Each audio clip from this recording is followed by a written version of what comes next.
Hello बच्चों, let's have a look at the question दिया गया, describe the Watson and the Crick model of DNA. इस question में हमें Watson and Crick model of DNA जो है वो एक्सप्लेन करना है। सो यहाँ पे सबसे पहले अगर हम की कॉन्सेप्ट की बात करें, सो अगर हम डीएनए की बात करें, so DNA is deoxyribonucleic acid, right, deoxyribonucleic acid. और डीएनए जो है it carries the genetic information present होती है जो from generation to generation move on करती है, राइट। सो सबसे पहले ये जो डीएनए का डबल हेलिकल स्ट्रक्चर है, डबल हेलिकल स्ट्रक्चर ये किसने दिया था? ये दिया था वाटसन एंड क्रिक ने, राइट। सो इनके अकॉर्डिंग इनकी जो फर्स्ट पॉस्टुलेट यही था कि ये कैसा है, इसका स्ट्रक्चर जो है वो डबल हेलिक्स का है, ठीक है। एंड ये जो डबल हेलिक्स है it is made of nucleotide, right. यहाँ पे polynucleotide, poly means many, nucleotide, right, ये कंबाइंड होते हैं पॉलीन्यूक्लियोटाइड चेन जो आपस में कॉइल्ड होती है, राइट। द सेकेंड इन्होंने कॉन्सेप्ट दिया था अबाउट द पोलैरिटी, यानी कि जो दोनों स्ट्रैंड्स हैं, strands they are antiparallel to each other. दोनों स्ट्रैंड्स कैसे होते हैं? आपस में एंटी पैरेलल होते हैं। अगर एक स्ट्रैंड 5 to 3' डायरेक्शन में है तो दूसरा 3' to 5' चलेगा। जैसे अगर ये 3' है तो ये 5' होगा, अगर ये 5' है तो ये 3' होगा। एंटी पैरेलल पोलैरिटी यहाँ पे चलेगी।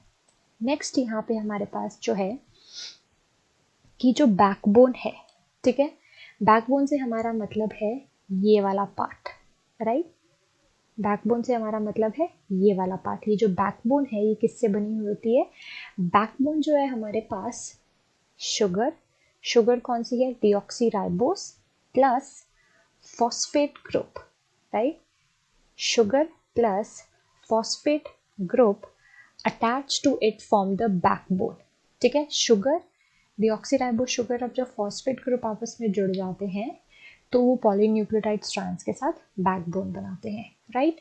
अब यहाँ पे नाइट्रोजीनस बेस जो है, अब यहाँ पे क्या बनता है? Nitrogenous basis they attach with the deoxyribose sugar, और यहाँ पे ये कौन सा बॉन्ड बनाते हैं? ये होते हैं आपस में link through the glycosidic bond, ठीक है, ग्लाइकोसिडिक बॉन्ड बना देते हैं।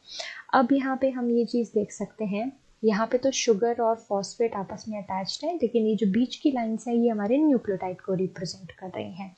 अब ये जो हमारे पास नाइट्रोजीनस बेसिस है, राइट, ये जो नाइट्रोजीनस बेसिस है हमारे पास, ये क्या करते हैं? Of the two strands, nitrogenous basis of the two strands form hydrogen bonds. ये आपस में थ्रू हाइड्रोजन बॉन्ड्स जो है वो कनेक्ट होते हैं। एडेनाइन डबल बॉन्ड बनाता है थायमिन के साथ, गुआनिन जो है वो ट्रिपल बॉन्ड बनाता है साइटोसिन के साथ, ठीक है। अब यहाँ पे इन्होंने एक चीज मेंशन करी है कि जो डायामीटर है, राइट, वाटसन एंड क्रिक ने कहा था कि डीएनए का डायमीटर कितना है?